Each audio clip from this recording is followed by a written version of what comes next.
Hey everybody, it's T with UFOs Want to Tell You Something. So on this episode, I just want to break down the alien abduction phenomena. You know, some of you may not be familiar with it. I got this requested to me from someone listening, and I want to just break it down for you. Kind of try to live it as you're going through the process. Okay, try to live these situations as I'm describing them. Picture yourself doing this. All these situations. So we're going to start with missing time. So you just get off of work, hard day's work, and you're driving home. It's 6 o'clock at night. You're on some back road. And as you start driving, you glance down. You notice the time. It's 6:05. You see a light in the sky, and you kind of think to yourself, what the hell is that? Next thing you know, you're 15 miles down the road. An hour has gone by, and it's 7:05, and you don't know what the hell just happened. It's taken you 1 hour to go 15 miles. So you go home, you feel sick to your stomach, and you just don't feel right. You feel dirty. So you go and you hop in the shower, and then you lay down. That's the missing time phenomena. So that is the beginning and the precursor to starting to get some of these memories, or getting them back, rather. Now, this doesn't always happen so easily. Okay, sometimes it requires hypnotic regression, but not always. And eventually we're going to do an episode on hypnotic regression, But right now we're just talking about the main portion of the abduction phenomena. So missing time is when you're taken, an hour goes by, your watch usually stops,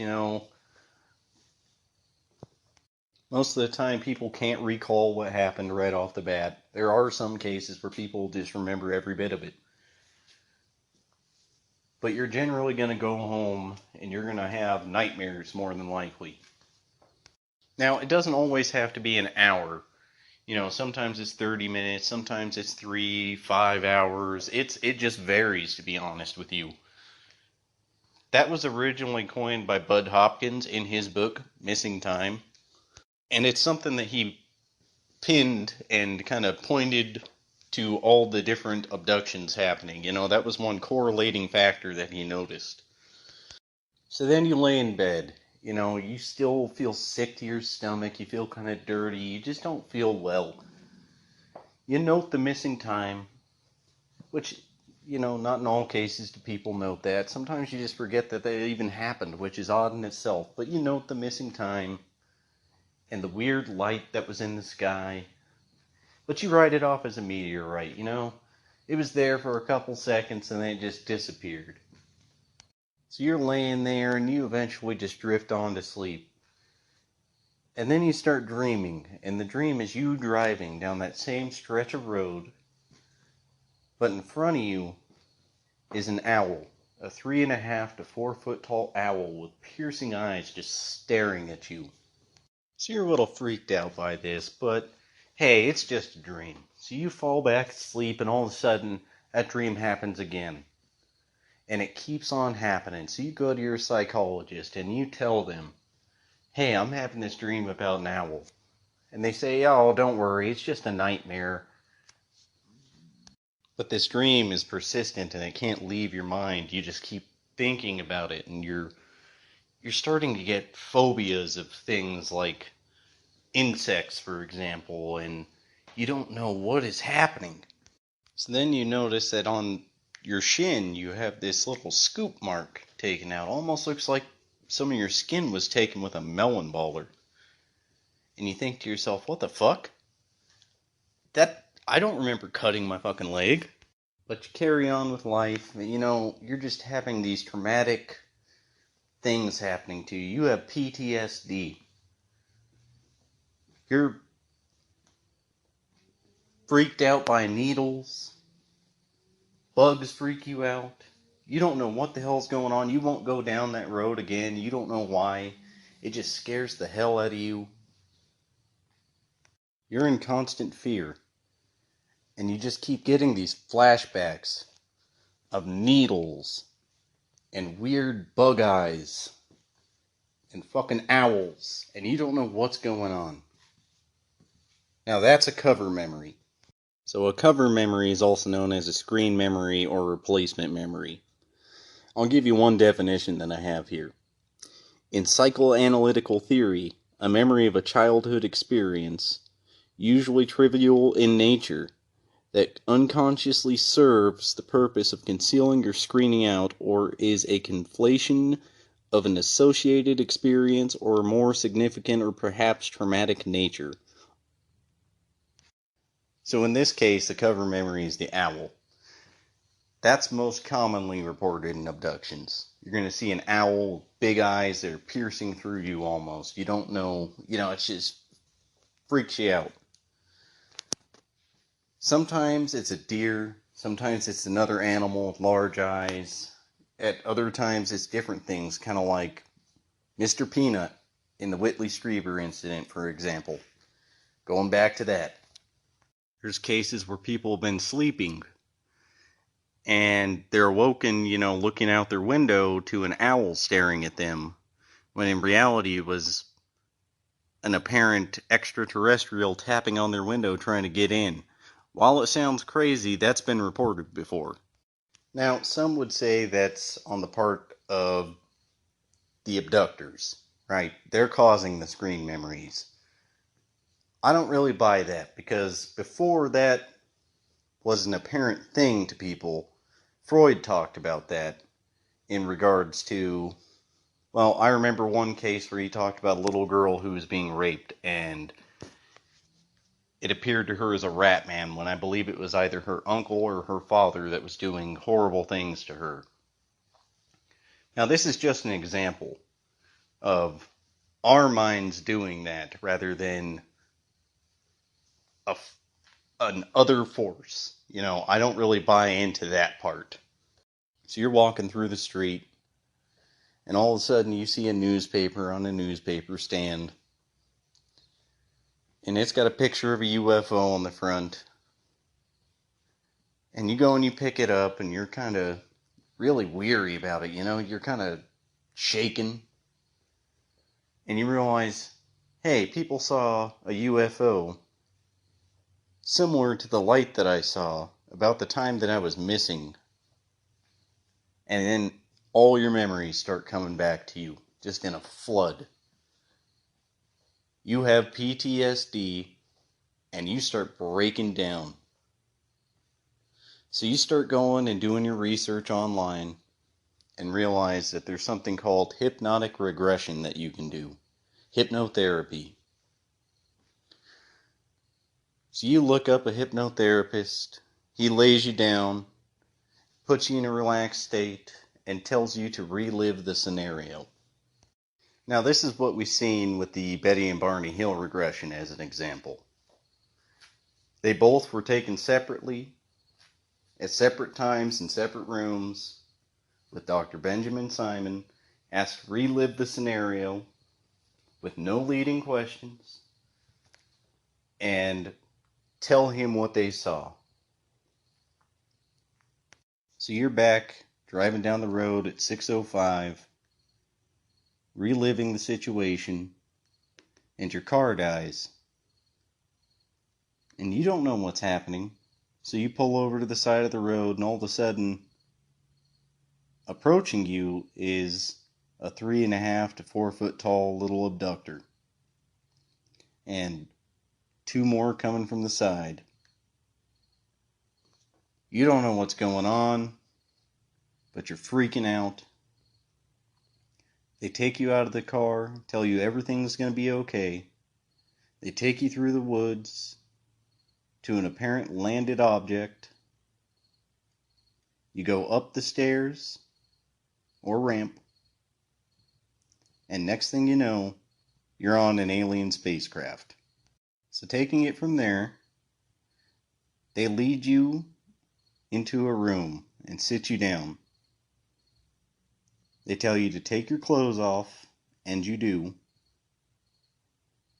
And you're freaking out. You don't know what the hell's going on. And then all of a sudden, they lay you on a table. They do examinations on you, poke and prod you with needles, and then they take you for a tour of the ship. They start walking you around. They'll show you, this is where we're from. They start showing you things. And then all of a sudden they give you a warning. And that warning is, stop with the nuclear bombs. You're killing yourselves. Why are your people so aggressive? Why do you act like this? And you start getting these images in your head of just nuclear devastations, streets flooded, dead people everywhere, and the repercussions of modern times. You're then shown a baby and asked to hold the baby. The baby looks odd. It's got fine, thin hair, large eyes, but human eyes, and just strange. You're then taken back to your car and placed down in your seat, and then you drive away. Next thing you know, you come to, and it's 7:05. So this is the alien abduction scenario. Now, this isn't the at-home ones where you're sleeping in your bed and all of a sudden you wake up. This is just driving down the road. Now, this is reported sometimes too. Actually, quite frequently. It's not all chalked up to hypnagogic or hypnopompic hallucinations. It's not sleep paralysis. This is something else. Now we're going to go into the taken from your home kind of abduction. Now this is a little more susceptible to being confused as sleep paralysis, hypnagogic, or hypnopompic hallucinations. So you're lying in bed and you're sleeping, and all of a sudden you're awoken from a blue light shining through your window. You can't move anything but your eyes, and the next thing you know, you see 3 bug-eyed, black-cloaked entities surrounding you. They take you out a window, and the next thing you know, you're on a flying saucer. Now, this is very commonly reported as well. And the same kind of scenario happens. You're taken on there, you're asked to sit down, strip your clothes off, they do examinations on you, poke and prod you, they give you a tour of the ship, they show you a couple weird things. Here's a map, for example, or this is where we're from. They start giving you visions, like you start seeing things in your head, okay, of just natural disasters, nuclear warfare, whole society breaking down. You're asked to hold a baby, fine hair, big eyes, but apparently human. Same scenario. So then you're in bed, your significant other isn't disturbed at all. This is your common alien abduction scenario. The screen memories still come with it. You don't remember every bit of that. Some people do, but not in every case. But the same scenario where you see a big owl, big eyes staring straight into you. You know, this is extremely odd, yet commonly reported. And the main thing with abductees is you find that they're very humanitarian. So, in the case of like Kim Carlsberg, for example, she's a very famous abductee. She's got a couple books. Beyond My Wildest Dreams, that's one of them. She's a vegetarian, or at least was at the time. Very humanitarian, and that happens with a lot of people. And presumably because of these entities showing them things like that. Let's get into our main abductors. Now, I only clarify on two, because those are the two that make the most sense to me. Now, the first one is the most commonly reported. That's the little grays. They've got big almond-shaped eyes, teardrop-shaped head, rail-thin bodies, long fingers, long arms. They've got a slit for a mouth, 2 holes for nostrils. They've got no ears usually. And just kind of creepy looking. They're, as Dr. Carla Turner put it, fetal looking. You know, they look like a human fetus, just with wraparound black eyes. Now, I've heard them come in different pigmentations. So, for example, gray is most commonly reported, but white is pretty up there, like stark white. The pigmentation I've heard, like marshmallow or rubbery, it's very odd. They usually are wearing a one-piece jumpsuit with an insignia on it. Sometimes they're wearing a black cloak. Other times they're stark naked. They have no genitals, so it looks very odd. And if you go ahead and you Google right now, alien abductions, or even alien for the most part, you're coming up with pictures of gray aliens. They're the most iconic and popular culture-esque ones. Now, the other main abductor is the mantis or insectoid. Now, honestly, we gotta come up with better fucking names for these aliens and stuff like that, because these are just ridiculous. Greys, reptilians, insectoids, Nordics, come on. Let's all try to work on that instead of going with UAP instead of UFO. Now, let's put a break on that. So these abductors, they're very praying mantis-like. They have a triangular shaped head, usually 6 to 8 foot tall,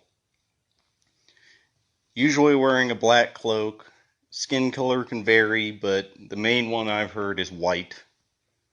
Big black eyes, same as the rest.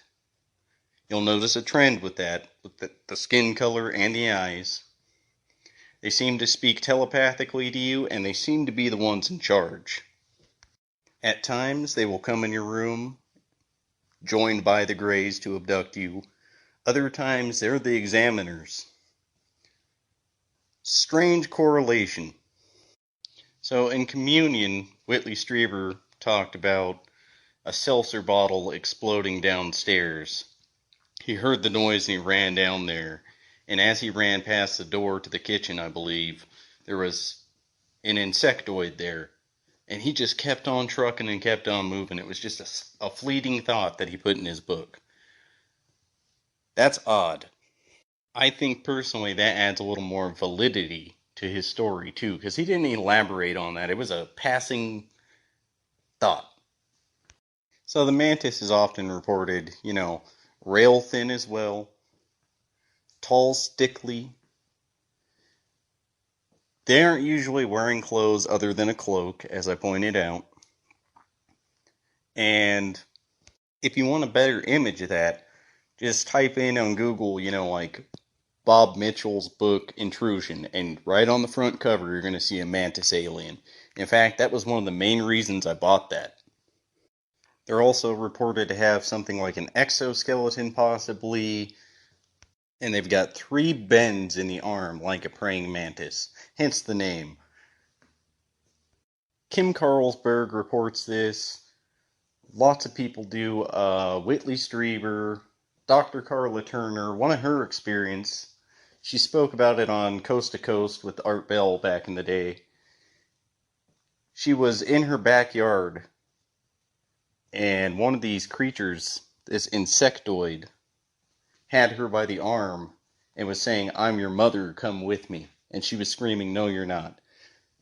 That's an odd experience, but it also plays into trying to make the child feel more comfortable and please come with me, we're not going to harm you kind of thing. Which obviously didn't work. So you may be asking, why do I stick with these 2 specific entities? Why don't I go with Nordics or reptilians or any of that? Now, given panspermia, I suppose that could be a possibility. Sure. Do I buy it? Not really.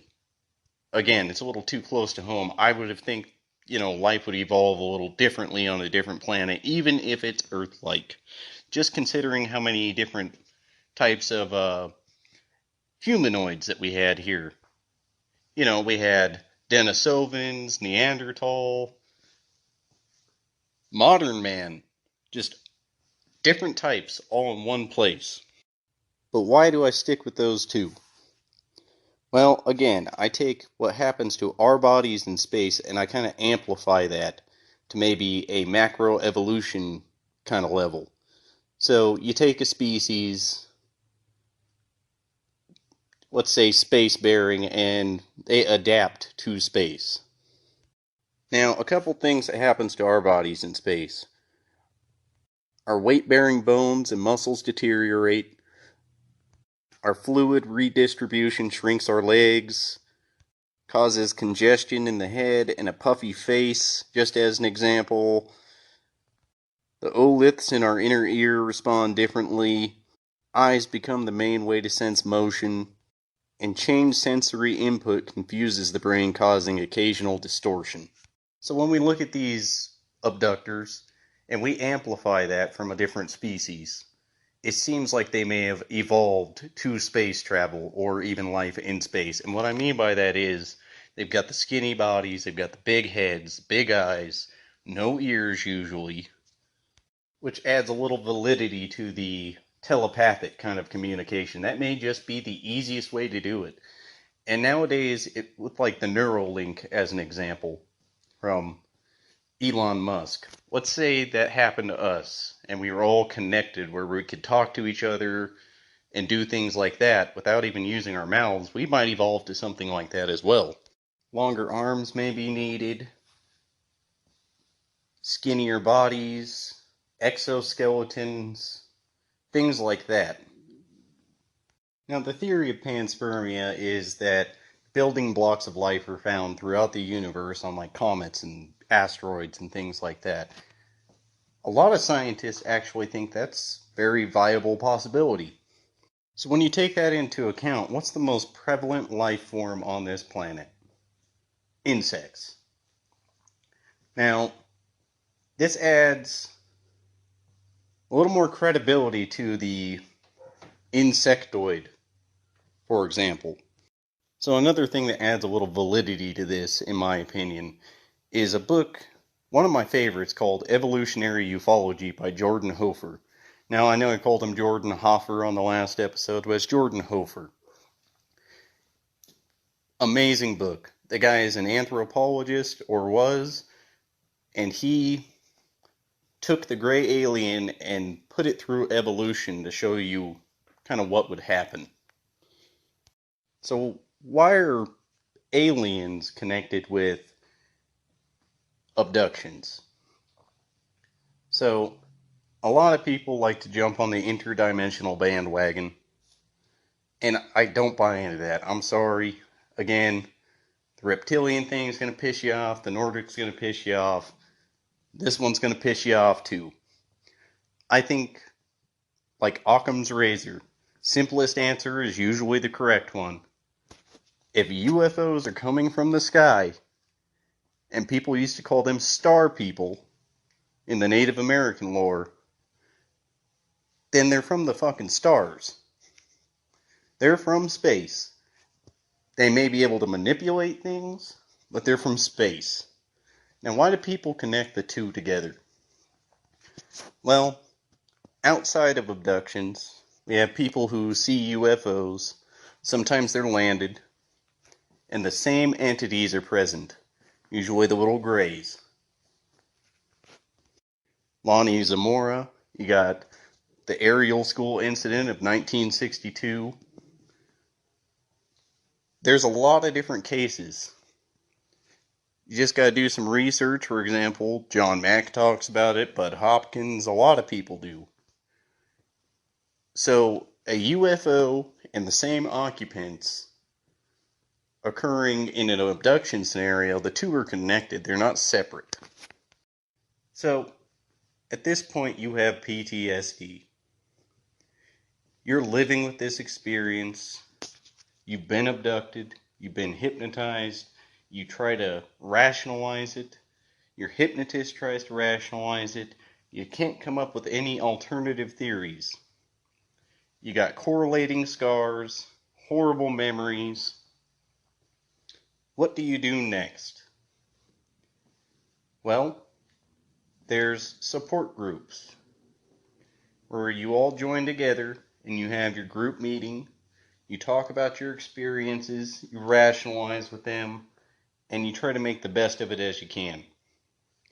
And I'm in complete support of that. I believe Bud Hopkins started that back in the 80s. And again, I support that completely. That's help, mental help that you need, just to get it off your chest. Now, generally, you're going to be in one of two camps. Either the experience is horrible, you hate it, you hate what they've done to you, you hate them. Or you're going to be, for lack of a better term, love and lighty. So, these are benevolent creatures. They love us and want us to stop, and everything's love and light. I love them so much. That kind of thing. And those are usually the two camps that you fall. Now, either it's a horrible nightmare or it's a benevolent experience. They're either evil or they're angels, as an example. Okay? Now, some people will take it a different route, and they'll go the religious route, okay? They're angels, they're demons, they're interdimensional, they're many different things. We got to rationalize and look at it from an objective standpoint. Now, I'm not talking like other ufologists where, well, they're UFOs. So therefore, unidentified, even though they're coming from the sky, they could be coming out of a portal. You know, that's sometimes reported, but not very often. And if that were the case, I would draw more of an Einstein's Rosenbridge theory, referred to an alternate dimensional theory. You got crypto-terrestrials, we've got a ton of different theories, and to be honest with you, the one that makes the most sense is the extraterrestrial hypothesis. And people are so against that, and I have no fucking clue why. And by the way, sorry for all the cussing, you know, I'm just being real. This is how I talk. And that's why there's an advisory on there when you listen to my podcast. What's the best physical evidence we have for an alien abduction? Well, that might come in the form of alien implants, okay? Now, alien implants, people think they're tracking devices and stuff like that. It doesn't seem to be the case, because even when they're removed, they can still find you. So let's look into that a little bit. Now, Dr. Roger Lear, before he died, was a podiatrist, and he used to specialize in taking alien implants out. And I remember seeing a video, and hopefully it's still online somewhere. It's kind of like an x-ray video of him taking one of these implants out, and this one's triangular shaped. And as he's trying to grab it, the object is actually jumping away from him through that person's body, which is really odd. I know I say that a lot, but it's strange. Now, they come in different shapes and sizes, you know, triangular in this case, BBs, cylindrical objects, many different kinds.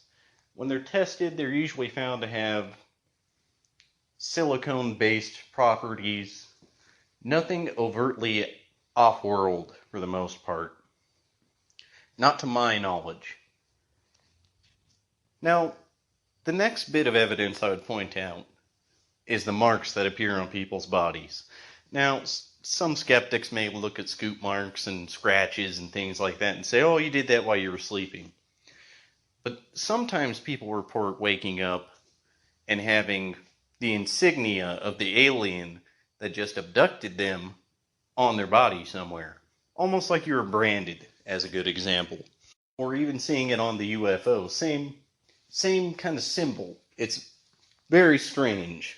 Now, we could also look at whether the person has conjunctivitis all of a sudden. So, in Close Encounters of the Third Kind, when you're very close to a UFO, for example, and you're staring into the lights, it causes conjunctivitis for some reason. The lights affect your eyes. And, there could be cases of radiation sickness, in the case of like Cash Landrum, for example, where they seen a UFO, their car stopped. And that was more of a close encounter of the third kind rather than the fourth, but this is another good example of physical evidence, people being affected from a UFO. So an argument made by skeptics is, if alien abductions are so prevalent, which they appear to be, why aren't they caught on camera? Everybody's got a smartphone nowadays. Why aren't they caught on security systems?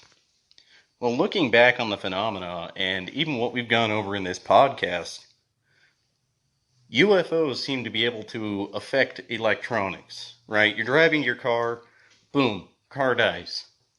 That's happened plenty of times. It even happened in the Betty and Barney Hill case. I remember Dr. David Jacobs addressing some question even close to this at one point. It's been a while since I've heard it, but I do remember the answer, which was, the abductee that you've been talking to, how come she hasn't set up cameras to record some of these abductions? And I remember him saying she has.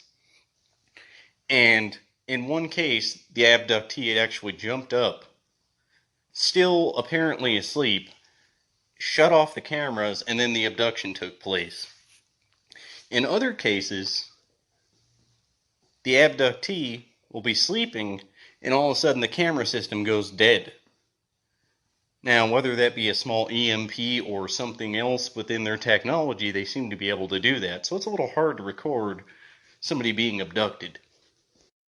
So back in the 80s, the book Intruders by Bud Hopkins came out, and it spoke of Debbie Jordan. Now, she recently came out with a book. I think it's Debbie Cobble now. I love her work, okay? She's had 2 separate books aside from that. One called Abducted, the other called Extraordinary Life After Intruders. And, hopefully I can get her on at some point. I really want to try that one. And as a side note, sorry about not having Preston Dennett, his interview on. We did one for about an hour and a half. Me and him just went back and forth talking. Great guy. Unfortunately, I just didn't record it, and that's the shitty part. So please excuse me for that. I am sorry. I apologize to him and you guys. So hopefully we can have Preston on again at some point too. But to end that side note, let's go back to Debbie Jordan. There was physical trace evidence in her yard where the ground actually became hydrophobic. So it repels water. And this is often reported with UFO landings and stuff like that too, where it scorches the ground. I wouldn't say scorched as much as, let's say you have a full yard of grass, except for one dead area in a circle. And it seems to repel snow, water. The grass is growing around it, trees are growing around it, but right there it's just dead. That's what I mean by this landing evidence of hydrophobic material. Now, Debbie reported that, and there's been other reports of that as well, but that's just one example of this. So, in ufology as a researcher, you're supposed to be as scientific as you possibly can about things. Now, this doesn't always happen, okay? And this is one of those things that kind of pisses me off. Now, first off, you have to determine whether the reports that you're getting are authentic or just bullshit. There's a lot of people that make up stories. It's sad, but it's true, right? Now, you can't take a couple weird stories unless there's a big pool that all match that same story, right? You can't take a couple weird stories and then go, therefore interdimensional, or therefore time travelers, therefore crypto-terrestrials. You can't do that. When I first started out, I started listening to podcasts and reading books, and I went from extraterrestrial hypothesis to the interdimensional hypothesis, and then I said, wow, that's really weird, but I need to try to look at this scientifically. So I tried to look at it scientifically. And I went right back to the extraterrestrial hypothesis. Now, I research psychology, astrobiology, what happens to our bodies in space, exoplanets, panspermia, the work of Sir Fred Hoyle, and many others to come to the conclusions I do. Now, one thing you cannot do is say UFOs are because of Bigfoot plus Loch Ness Monster equals UFOs. We can't be trying to contact UFOs with Ouija boards and spirit boxes. Okay, that's just another example. In other words, if you're trying to say this is interdimensional, you need to explain what the other dimensions are. You need to explain how it's possible, and you need to give good examples in a large pool. You cannot just say, here's a couple weird cases. People make a lot of stuff up. That's a fact. Now, the main people I see this issue with, now I'm not going to name any names, but they take this as it's coined the 4T and kind of look at things. And that's when you look at so many things like cryptozoology and ufology, and then you start tying them in with each other. Now, that's a huge mistake on many different levels because the evidence doesn't seem to add up to that. So, I'm going to do another episode on UFOs and the paranormal. But the next week's episode, I think I'm going to tackle the religious view of things, because there's a lot of misconceptions that are on that as well, where these entities are demons, right? Well, I'm sorry, folks, but that's not actually the case, and I know that's going to piss you off. And again, I'm tired of apologizing on this damn podcast. I'm not that popular. You know, I'm just starting off. I don't have a lot of people on my podcast reviewing it, looking at it. I've got pretty much family and friends. I'm putting my work out there. This is for me. And maybe to help somebody else one day. So, honestly, I'll take your criticism. But at the same time, like, if you want to debate me, feel free to come on here and let's do it. I'll be kind and I'll be nice to you, but at the same time, it's going to be intense for you because I know my stuff. So, with that, I'm going to end this there. This is T with the UFOs Want to Tell You Something. Now, you can email me at theufos@yahoo.com. No capitals, no spaces, theufos@yahoo.com. Or you can get a hold of me on Anchor. Message me on there.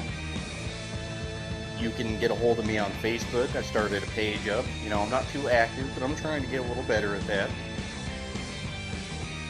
I'd be glad to hear UFO stories, any abduction tales. If you want to debate me and come on here, you can do that as well. Anything you guys would like. I want to thank the Ghoulies again for letting us have the outro and intro of Hot Rods from Outer Space. I want to apologize to Preston Dennett. Hopefully we can have you on again. And I want to apologize to you guys for not having that interview. So, this is the UFOs Want to Tell You Something. Alright, keep kicking it.